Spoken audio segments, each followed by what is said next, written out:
Feels like it.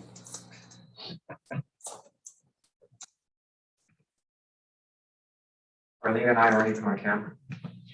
You are kind of off, yeah. That's I okay. can't really do much about that. Oh, no, I'm not complaining. I'm good. All right, we're good. Larry's also my makeup artist. I feel like I look like a little bit running around So on we the should house. have done that, but Can you change the lens Okay, yeah, depth of field? Yeah. couldn't do it for this. so I'll officially call the meeting to order and ask everyone to stand and join the pledge of allegiance. United States of America, and to the republic for which it stands, one nation, under God, indivisible, with liberty and justice for all.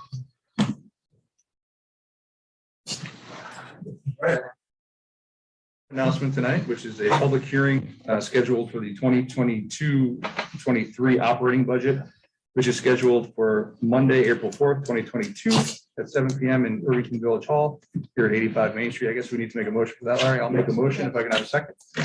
All in favor? Aye. Does anybody else have any announcements they'd like to make at this junction? If not, I'll move right on to correspondence. We had one piece of correspondence from Rick Rizzullo on behalf of RPAC, which was about dogs in Matheson Park. If you remember, when we changed the rules last year, they asked if we could keep dogs out of Matheson Park, and they would like to. They asked for time to study the issue. They have now studied the issue, and I think it would be appropriate if we bring in RPAC to a work session and discuss the issue with them. And I think we probably also want to probably take public comment and ask for the public to weigh in also if they can't make the meeting via email or mail. I know this is a bit of a contentious issue. It's people have a lot of passion about their dogs or passionate about not having dogs. So I think this is an important one to discuss in public. I do appreciate, Rick and all of our PAC taking so much time to carefully consider this issue and for their well thought out letter that they sent in that's starting this conversation. But it makes sense that now that it's spring, we can have the conversation either at the next work session or the work session after, depending on how busy we are with budgets and things like that. It looks like the budget's in pretty good shape though, so. Yeah. Might be as soon as we can. Could I suggest maybe the letter, because it's basically RPAC's recommendations. Yeah. Could it be pulled out and just put on, separately on the village website? not- As a lead, we can do it as a lead into whatever meeting it is that we're having. Right, as opposed to being lost in the Yeah. minutes. Yeah, absolutely. Fair enough. Because I think it's important for people to be able to access that. Yeah, no, I agree. Ron, can I ask, are you envisioning a work session that's a public meeting? Yes. So we'll take public comment from anyone. that Yeah, wants to I comment. I think our past position was pretty clear. We obviously haven't heard from this board. But, maybe there's some creative solutions. And, maybe the public really changed and they don't care anymore, but I don't think that that's the case.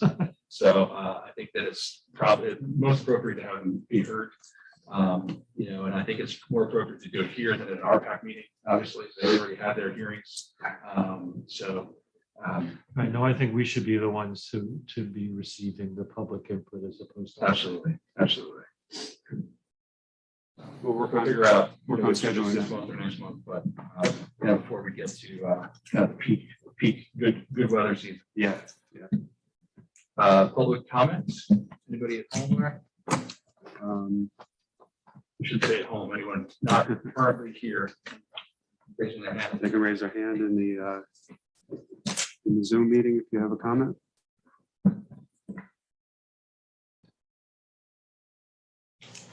Okay, the consent agenda, which was just the minutes. Anybody have any questions, updates, comments on the minutes? Otherwise, I'll make a motion to accept the consent agenda if I can have a second. Second. All in favor? Aye. Approval of home rule request for the assembly bill. Do you want to give a little background on this, Larry? Yeah, so this is the hotel tax law that applies to the town of Greenberg and the villages in Greenberg. Was adopted several years back, and it's set to expire, I think, September of this year, 2022. So there's an extender bill in on both sides of the legislature to extend it. And they're asking for, your continued support of that. You obviously, as a board, you supported it the first time around. And we're looking to extend it going forward. So we need to do that. If you're going to do that, we need to do it on both the Assembly bill and the Senate bill. Now, as far as Irvington goes, we don't have any hotels per se, but this law is being applied to short-term rentals or Airbnb, VRBO type rentals. Those that are legal and registered with the village are collecting and paying the hotel tax, which is 3%. We've had to give you an idea, we've had over the roughly 2 years since we've had any sort of activity on the short-term rental side. We've had about $8,000 that was collected over 2 years. Which to me was a surprise. I was like, just, it's like talking about how magnanimous we are. And I was like, well, we are, but we also get $8,000. So Well, we were supportive for our sister villages. obviously, Elmsford, Ardsley, and Tarrytown, especially Tarrytown, get a chunk of money from this. But it was nice that we got something. Yeah. So if anybody have questions on this, otherwise it's very procedural. And, me to read. Yeah, sorry about that, but you have to do it twice. Yes, everybody's excited about that. Resolved that pursuant to Article 9 of the New York State Constitution, the Village Board of Trustees of the Village of Irvington hereby requests enactment of Assembly Bill 89469 entitled An Act to Amend Chapter 504 of the Laws of 2016, making the tax law relating to the authorizing the town of Greenberg to adopt a local law to impose a hotel motel occupancy tax for hotels not located in the village, authorizing specified villages in the town of Greenberg and Mount Pleasant, adopt local laws to impose a hotel occupancy tax in such villages in relation to extending the effectiveness thereof. As amended by Chapter 189 of the laws of 2019 is amended to read as follows. This act shall take effect immediately and shall expire and be deemed to be repealed September 1st, 2025. This act shall take effect immediately. Further resolved that the village clerk of the Village of Irvington is hereby authorized to certify a home rule request form and part of the required copies to the New York State Assembly pertaining to the same. I'll make a motion if I can have a second. Second. All in favor? Aye. Now for the Senate.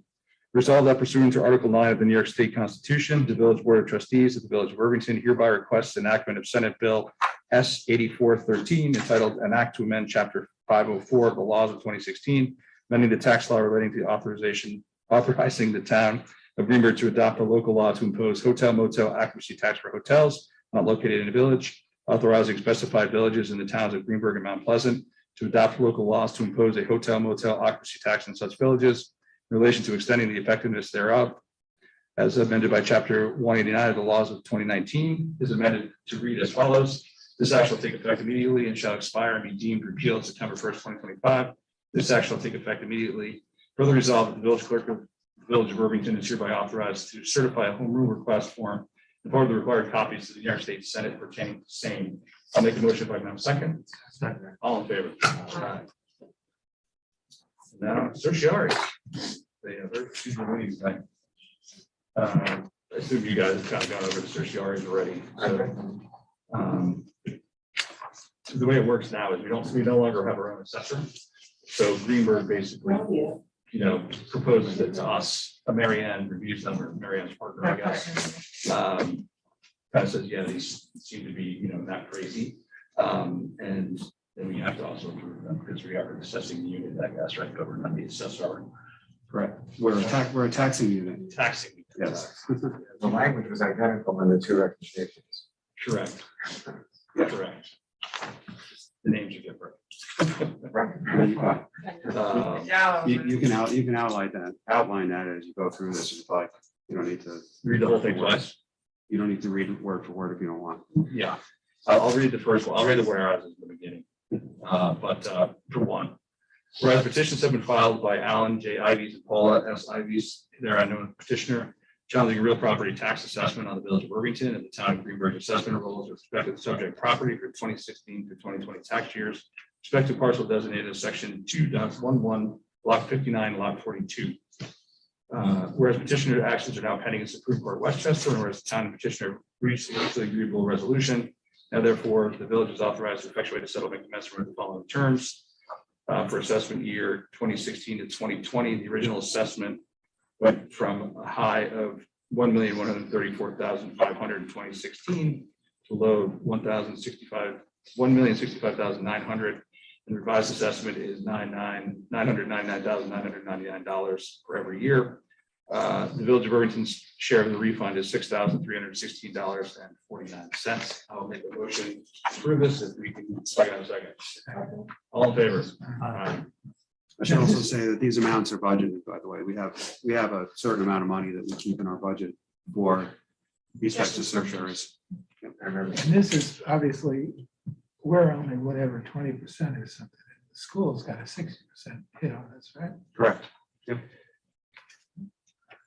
The reason why I ask is that the next one, I know it's just pro forma, but how the heck did they get so far off?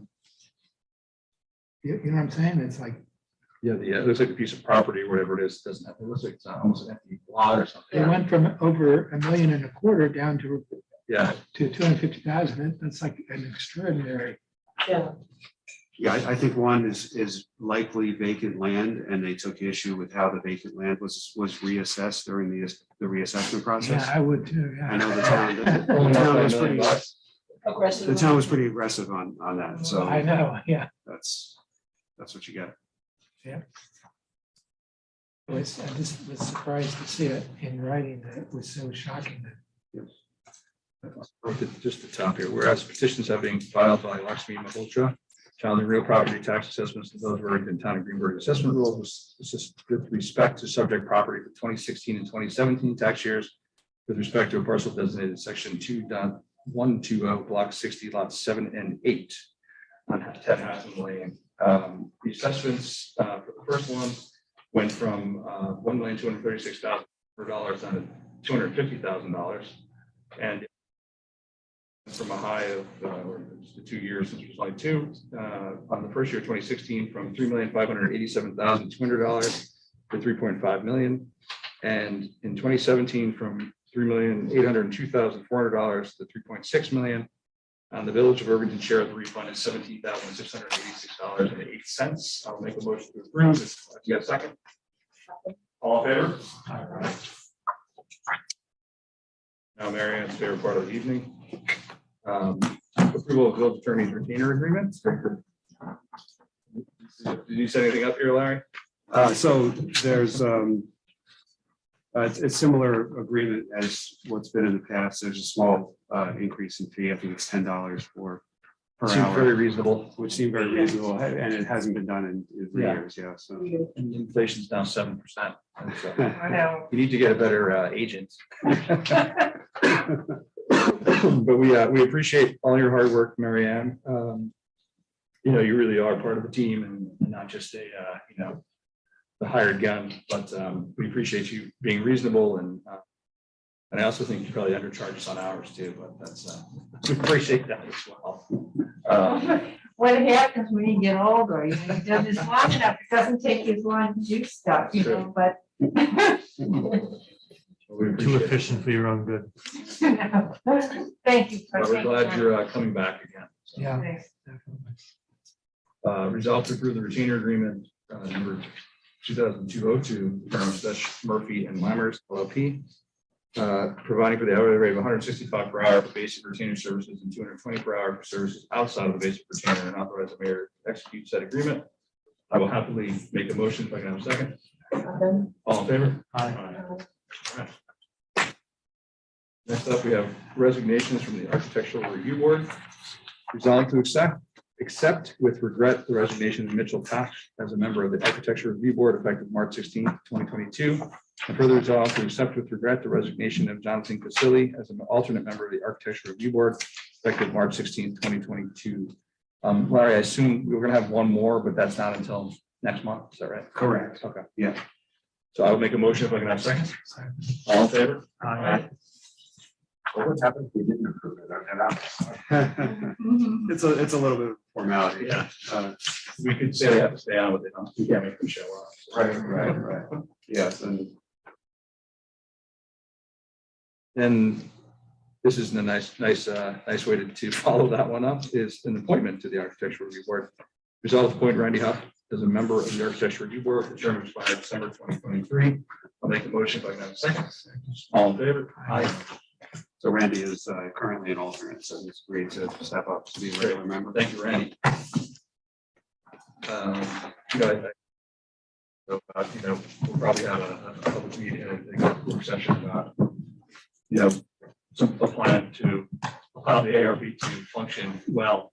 You know, this is the third time in about 6 years, 7 years that we've had issues with not being able to get architects. So, you know, working with Mark and Rick Rosullo, the head of the ARB, and the head of the building department, and Larry, of course, And Marianne. and Marianne.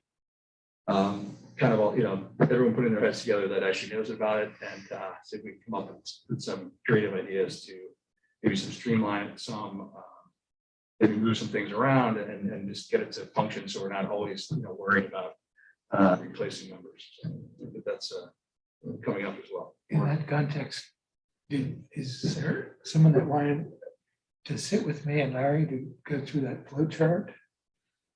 Yeah, it's an open invitation if anyone's interested, or we can. I'm happy to do it. Yeah. What you sent, the. Well, just what I sent, but then. Yeah, Larry followed sent up by the something. Oh, you said you had something that, yeah, I'm happy to do it. And Larry can give you the giant or printed version. Exactly. Let's look at it on a big screen. Yeah, Yeah. or a big piece of paper. So yeah, I'll work on. Also, but I just haven't had a chance to look at the document yet, but I'm sure that I'd be interested in. Okay, all right, well, I'll work on dates, and then if we can only have two, so in other words, it's more, well, I think it's gonna be Mark, right? And Yeah. and it can only be one other. trustee. Oh, but also comes to meeting, I understand, I need to take this one. Yeah, I mean, you can I still, keep forgetting about that rule. you can still meet with Larry or the building inspector or Mark, just not all at the same time. Right. I And understand. it's not gonna end anything, it's just, we just wanna get organized on the topic, and then No, when I'm it comes time, then we obviously will discuss it. Yeah, I forgot that rule, I apologize. If No, I it's know okay. the rule, I would not have said anything, so. Sure, no problem. Before that. Or said something soon. Okay. Oh, very true, but no, I don't think I would jump. Because, yeah, no, everyone will be involved, it needs to be. Share the pain. Yeah. We, thanks. Thank you. Yes, So that's a good segue to reports of boards, standing committees and officers, trustee liaison reports. And Well, I don't really have too much considering the ARB situation has just been discussed, but the only other thing is boards like the tree commission are still open and available, looking for people that were interested in supporting tree conservation in the village. And you could contact myself or Larry, and we can get you in touch with the chair of the tree commission. And that's probably about it. I did have a question I wanted to pose to Larry Shopper, which was after that interesting and thorough presentation about Irvington Woods, are we going to have a follow-up meeting at all as a board? I thought there were some issues that came out of it that we should probably discuss in some context. it didn't strike me that there was something immediate that the board had to do as far as policies or, I mean, the projects need to be developed on the Parks Department side of things, you know, to, if there's going to be projects for whether it's Well, that's what I'm invasive wondering, removals or. projects and budgetary stuff. Right, I think that can come from the committee though first, and Okay, when it's time for the money. Yeah. Or time for a grant submission or some combination, then certainly it'll be in front of this board, but I think we'll let the committee and the department deal with that first. okay, that makes sense. I Yeah. just wanted to see what the timeline really looked like. I mean, Yeah. there was kind of a, you know, a very abstract timeline talked about, but Yeah, and there's definitely a short-term area of projects, there's a medium term, and then there's obviously very long-term, so they're Okay. gonna try to sift through all of that. sounds great. Larry? As always, there's a lot going on with Rec and Parks Department under the Irvington Woods umbrella.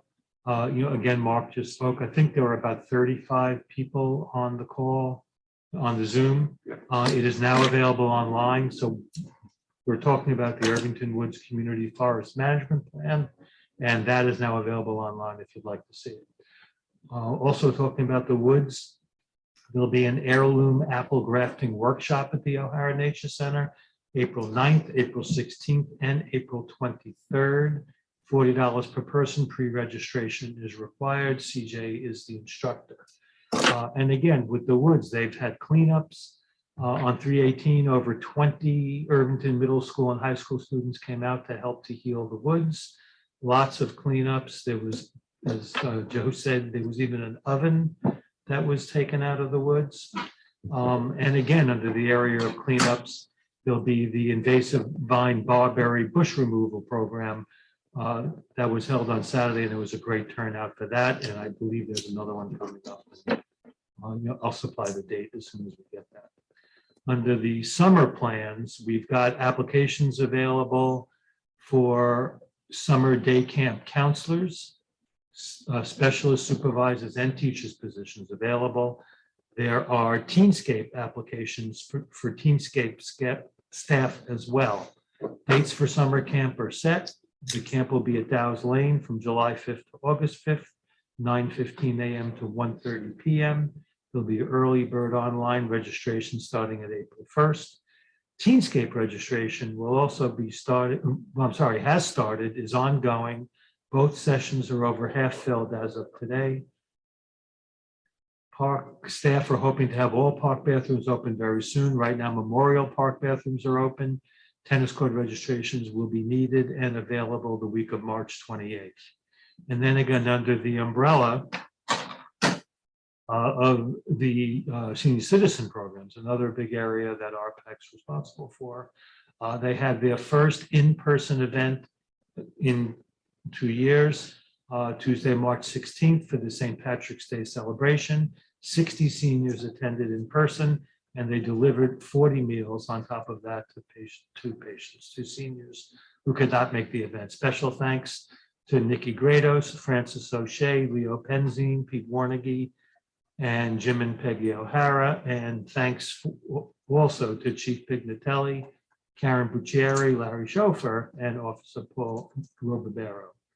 If you know of any senior citizen in need of help or support, please contact Joan Armstrong, 914-494-0214. Thank you. Can I ask a question? For the Parks and Recs, for the counselors, do they sort of work with the high school students? Do they let them know that is that advertised, that those jobs are? I'm not sure about that. I'll look into that, and if it's not, certainly, I don't think they have handouts anymore, but I think they can certainly make it, available for the high school students to be aware of it.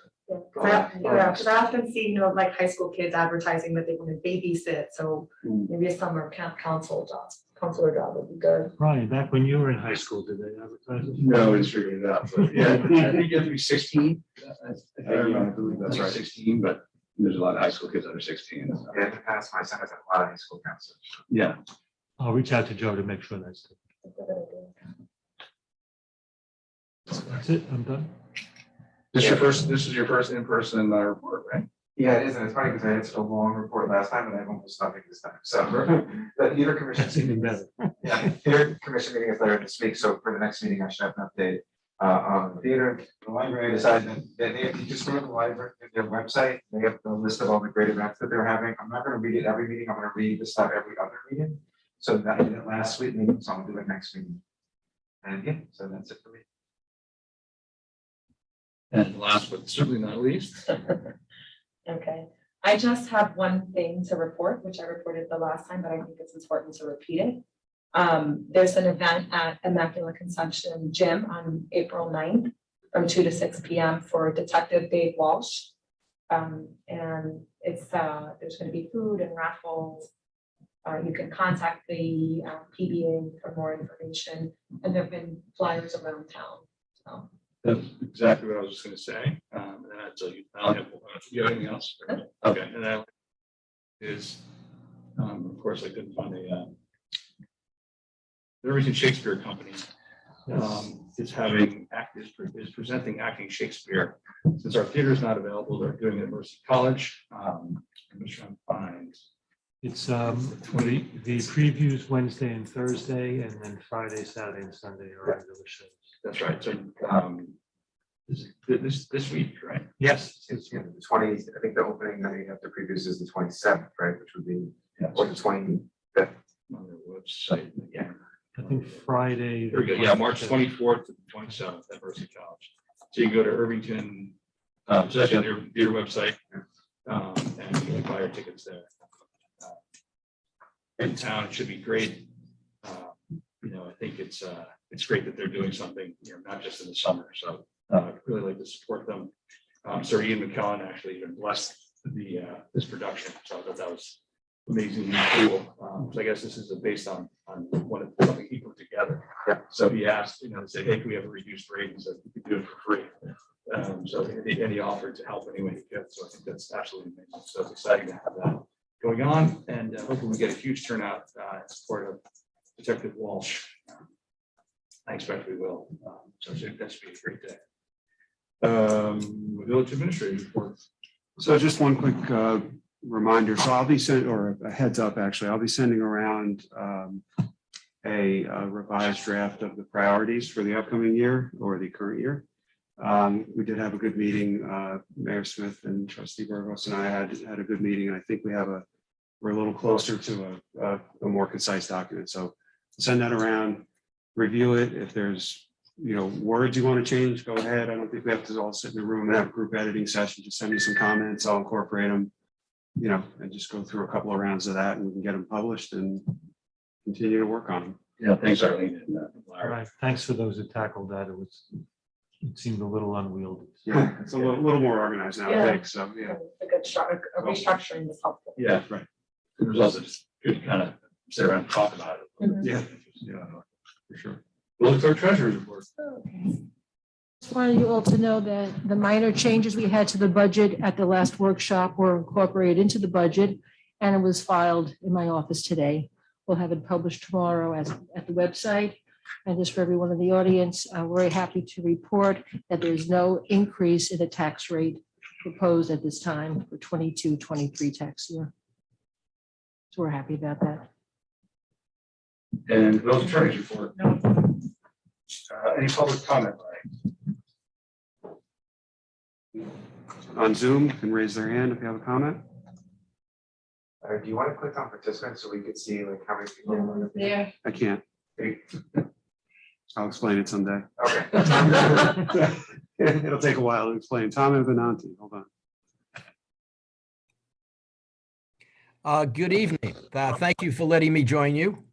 Did I miss the resolutions already? Have you already approved the home rule request? You did. I read them completely. So yes, but yes, we did. Well, I'm glad to hear that you've approved the home rule request. I will take it now and try to get it passed as expeditiously as possible. I think it's really important that we continue to give you the option of having non-property tax revenues. And I'm not quite sure what the impact is so far, but I expect that in the future it will have a significant impact in Irvington. I just wanted to also report to you that I'm pleased to be able to join you on Zoom. I just left the meeting of the majority conference where we're talking about how to extend the permission for local governments to continue using Zoom once the governor's declaration of emergency expires. And I would love to have the input from your board as soon as possible to hear how you, whether you like the idea of using Zoom, don't like the idea, what regulations should be put in place, how much authority we should give you to draft your own regulations, how much guidance you want from the state. Should it apply to just village board, to all of your committees like the planning board and the zoning board? So I'd like your input. I'm sorry to ask as quickly as possible, but that's necessary because we're now discussing what seems to be the end in sight of the governor's declaration of emergency. And we don't want to leave you in the situation. I'm looking, you're all wearing masks spread around the room. So we don't want to leave you in the situation where the only option for the public is to come to your board meeting. So I would appreciate your input on that. But thank you for passing the resolution. We will try to move the authority to continue the hotel taxes as quickly as possible. And Tom, do you need the comments in any particular format, or just an email is fine to you? No, just an email would be fine. I would just like your input as to how you would like to see it drafted. We're getting that from a lot of different assembly members. We've all had comments on it, but I'd like to reflect your views as well. Okay, great. Okay. We'll do that. Well, thanks so much for coming on. Okay, thanks for letting me join you. Thanks, Tom. Any other public comment, Ray? There's a written question, Okay. and it's directed at trustee Gilliland. It's from someone named PJ, so I don't know the full name. Quick question for Mark. Ann Atchison wrote in a while ago asking if more could be done to preserve historic landscapes. As I recall, you said you'd forward Ann's letter to the planning board with a request for some ideas. Any updates? I don't recall sending that myself, so I'm not sure if there's something I need to follow up on, let me know.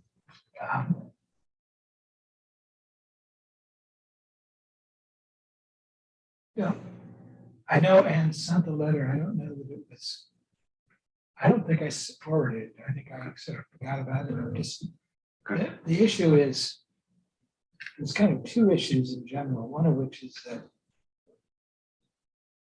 what does it mean to preserve historic landscape? So that's an issue that only applies to historic buildings, like I should say, in a sense, of historic properties. But there is also the issue of where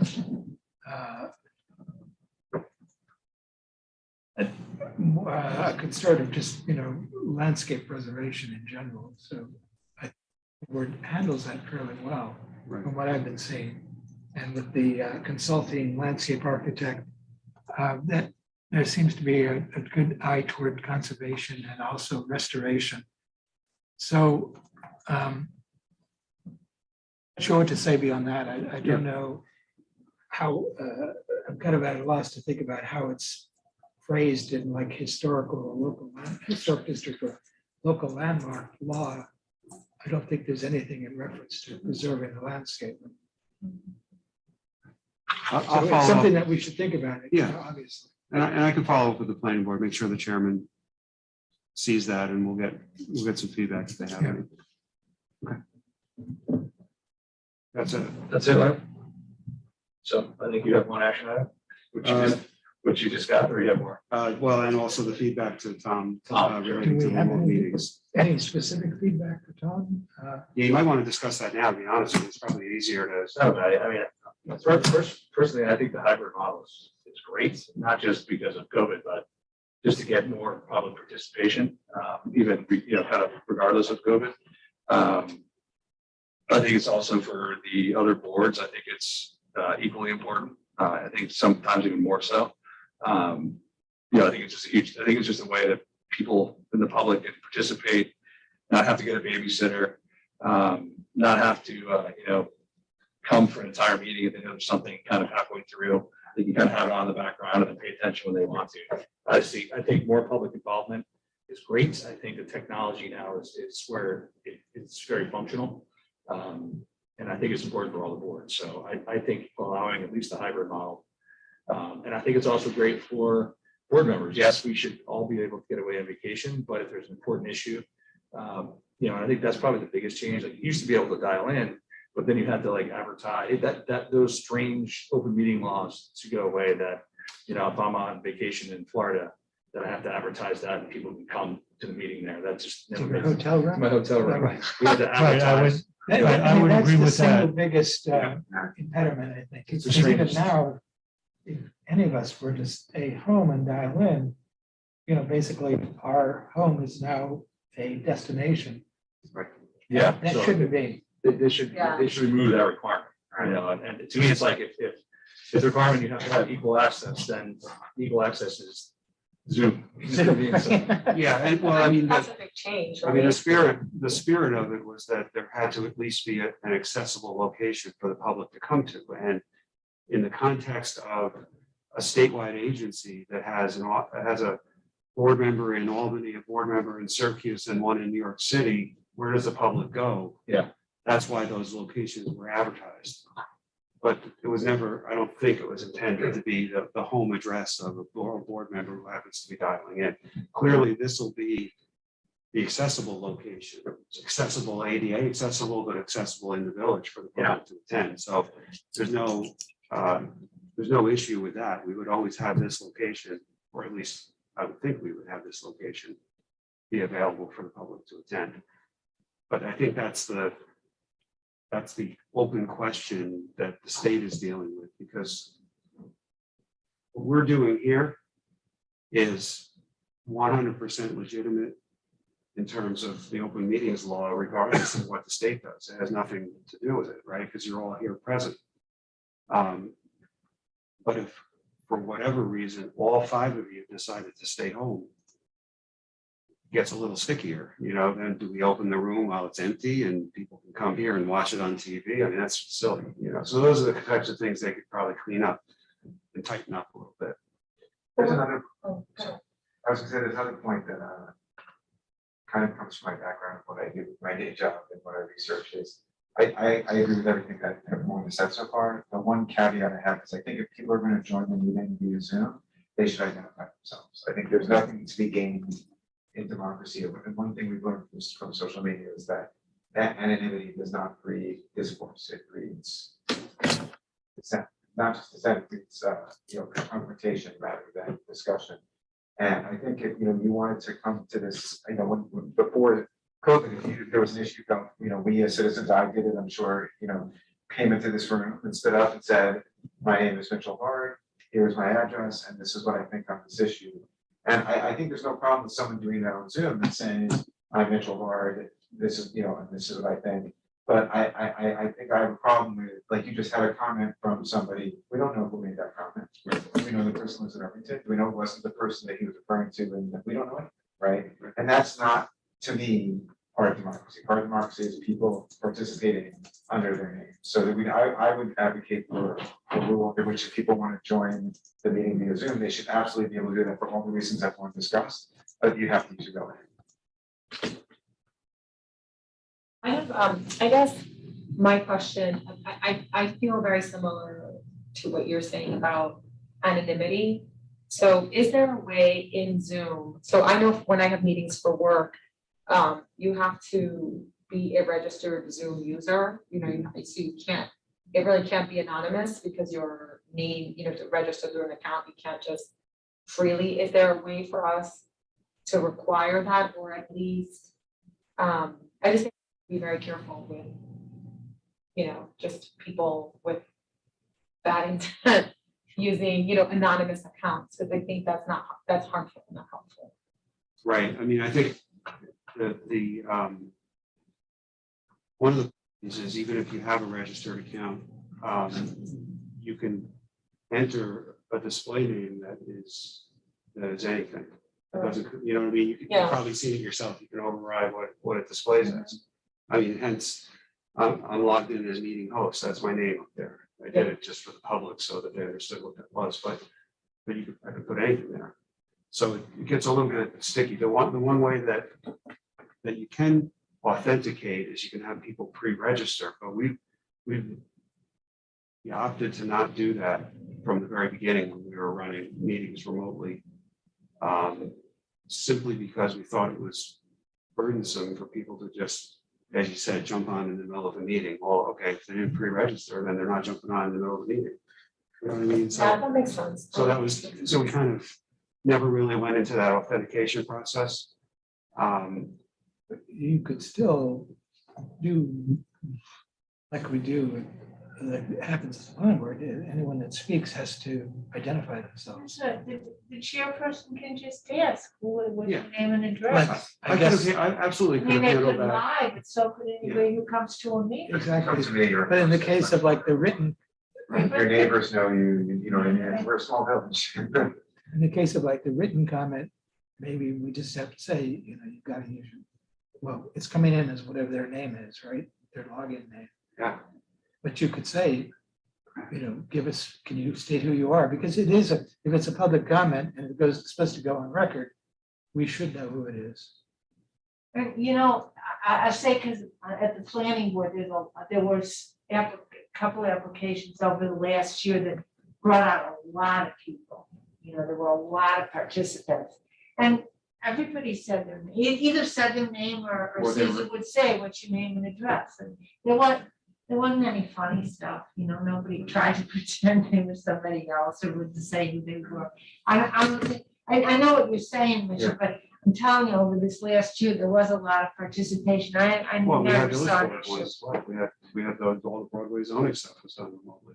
I forgot, yeah. So we had all those comments. But I'm just saying, like tonight, Yeah. we didn't actually get the full names. And Something we again, should. You could have asked. I could have asked, I mean, but no something question. that should be conscious of. Yes, and- Yeah. fair enough. Yeah, absolutely. But I don't think I don't think there's a way to authenticate and ensure exactly what you're looking for, you know, to be airtight that you know exactly who's on the other end speaking or typing. I don't think you can actually do that. I don't think the bar is airtight, but I do think the bar is doing what we can. Yeah. You know what I mean? And if, for me, and this is just my own opinion, if we're talking about whether we're gonna privilege someone being able to jump on or privilege to make sure that people speaking are village residents identifying themselves, in that case, I would privilege that. You know, and that's my way of weighing things, you know. The one good thing though, and I think to Mary Ann's point, is that 99% of the people were compliant and there was no issues. If there ever were to have been an issue, you know, you go through a protocol, which is, you know, if they're not identified or clear, you know, it's not clear who they are, you ask them who they are. If they refuse, then you mute them. Yeah. In other words, you have a lot more control than you do in public, you know what I mean? It's true. So, Yeah, At 3 minutes, you can go. I mean, look, I'll be honest with you, I didn't know for sure if that was really Tom Abenante until he opened his mouth. Right. I had my finger on the mute button. I do that all the time, you know, when it's, because I mean, he's a public figure, so it's easy for someone to come on and pick that name, you know what I'm saying? Yeah. As opposed to John Q. Resident, who, you know, why would anyone impersonate that, you know what I mean? Yeah. So. You have that power. So we have our basically good feedback for Tom, but I think that, I don't know about you, Marion, I think it runs smoother oh, in many cases. yeah, And the poor people that are toward the end of the list can go away and come back, you know. well, you know, one of the big advantages to the planning board meeting is that, and you could do it here, but the applicants, the architects always have the plans available, they show them on the screen, they can flip from one page to another real easily, and everybody can look at it at the same time, they can use their pointers and stuff.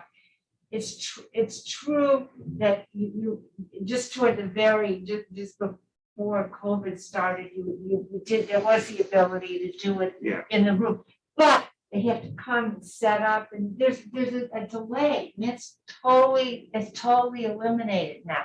One person's done, and the others get up, it's very, very efficient. As long as they can figure out how to unmute themselves. And there was, yeah, that takes like 1 2 second years once into it, in a we while, know. you know, but on those really, you know, difficult applications with lots of people, and for whatever reason, I don't know why it is, but for whatever reason, people just stick to the point. There's not as much, you know, I don't know, the planning board meetings run great. I think these meetings do too. Right. I think the intention, you know, at this point, absent any changes in the law, the intention is for the land use boards like the planning board to run a meeting similar to what we're doing here.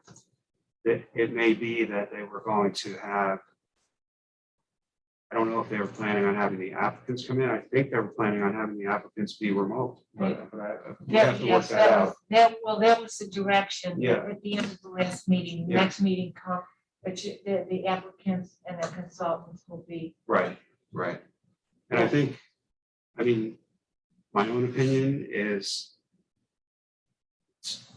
as a board, when you're together like this, you have an opportunity to be more productive and share your ideas more easily. I don't think, I mean, even this conversation we're having right now, it probably would have been a little bit more labored on Zoom. But the circulation in and out of the applicants, or in this case, the residents or whatever, whoever happens to jump on, that's works quite efficiently, actually. I mean, you have to get the technology perfect, but I mean, it's not bad. And the other thing that happens in the planning board meetings, enough actually, is the room is so crowded, there's not room for everybody, because you have all the applicants, they don't know where they are on the agenda. So it's the applicants, their staff, sometimes they have a whole bunch of consultants there, and people can't even fit into the room, you know? Well, they certainly can't fit in when you have to spread out like this. No, but even, But, yeah. I mean, even before, pre-COVID, no, even right. before, you're packed in tightly. No, which- you could never spread out. So. So did you want to draft some feedback? Yeah, I have to think about what the main points are, because it depends on what we all want to accomplish. If you want to have it so you have the option at any moment to run an entirely remote meeting where all 5 of you stay home. Is that what you're looking for? Or are you looking for the ability to be able to dial in occasionally when you're not available, you know, you're stuck in New York City or something like that, and you want to dial in remotely to be able to participate without having your address published, but have the rest of the board, you know, continue to meet in person? What's your end game here? Or do you want it all? You know, all the All of it. flexibility. All of the above, no, I'm kidding.